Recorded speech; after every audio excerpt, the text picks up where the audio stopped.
car la fissure a été examinée avec soin et a démontré qu'une grande quantité de sang avait coulé à l'intérieur. C'est encore là-bas, et c'est du sang humain. Voici ma question. Vous avez dit que vous aviez donné le sang de notre Seigneur à être examiné par un laboratoire israélien. Quels ont été les résultats? Ok, très rapidement, hein. Du sang sec, c'est du sang mort. Tout le monde sait ça. Ils font des tests sur le sang des pharaons et des momies. Il y a certaines choses qu'ils peuvent faire, mais ils ne peuvent pas faire un compte des chromosomes. En tout cas, pas par des méthodes que je connaisse. Tout est en évolution, mais moi, je ne dis pas que je connais tout. Néanmoins, à ma connaissance, il est impossible de connaître le nombre de chromosomes depuis du sang séché. On peut retirer de l'ADN, mais pas des chromosomes. Cela concerne les globules blancs. Tout d'abord, dans cette analyse, j'ai pris le sang et je l'ai amené dans un laboratoire en Israël. Je me suis renseigné avec un de mes collègues où se trouvait un bon laboratoire, digne de confiance. Ils m'ont dit, là-bas c'est bien, donc j'ai dit OK. J'ai dit, prenez ce sang, s'il vous plaît, et analysez-le, et dites-moi, qu'est-ce que vous pouvez m'en dire?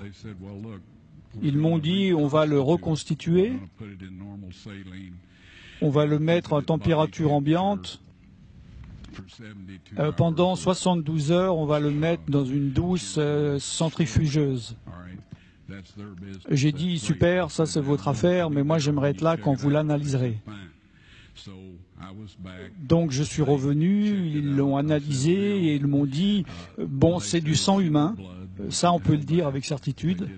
Ils ont fait les tests appropriés. Alors je leur ai dit, prenez un peu des cellules blanches pour une analyse et gardez-le à température du corps pour 48 heures. Ils m'ont dit, ça ne sert à rien car le sang est mort. Je leur ai dit, est-ce que, s'il vous plaît, vous pouvez quand même le faire? Et ils ont dit, OK, on le fera. J'ai dit, je veux être là quand vous le retirez et que vous l'examinerez.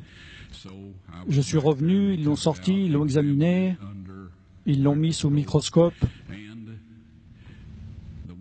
Et un technicien en a appelé un autre. Ils ont appelé leur patron. Ils parlaient en hébreu ensemble.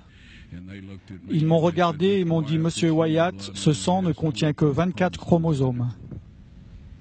Vous voyez, chacun d'entre nous en avons 46. 23 de votre mère, 23 de votre père, 22 autosomes de votre mère, 22 autosomes de votre père. Vous avez un X de votre mère et vous pouvez avoir un X ou un Y de votre père. Ce sang avait 23 chromosomes du côté de sa mère, un chromosome Y seulement. Voyez-vous, un enfant ne pourrait pas se développer s'il n'avait pas les autosomes de sa mère. Donc toutes ces caractéristiques physiques avaient été déterminées du côté de sa mère, ses autosomes. Son côté mâle a été déterminé par ce Y qui est venu d'une source qui n'était pas d'un mâle humain. Ensuite, ils m'ont dit, ce sang est vivant.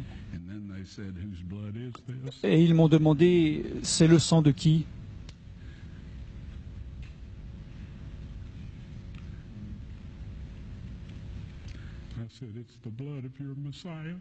J'ai dit, c'est le sang de votre Messie.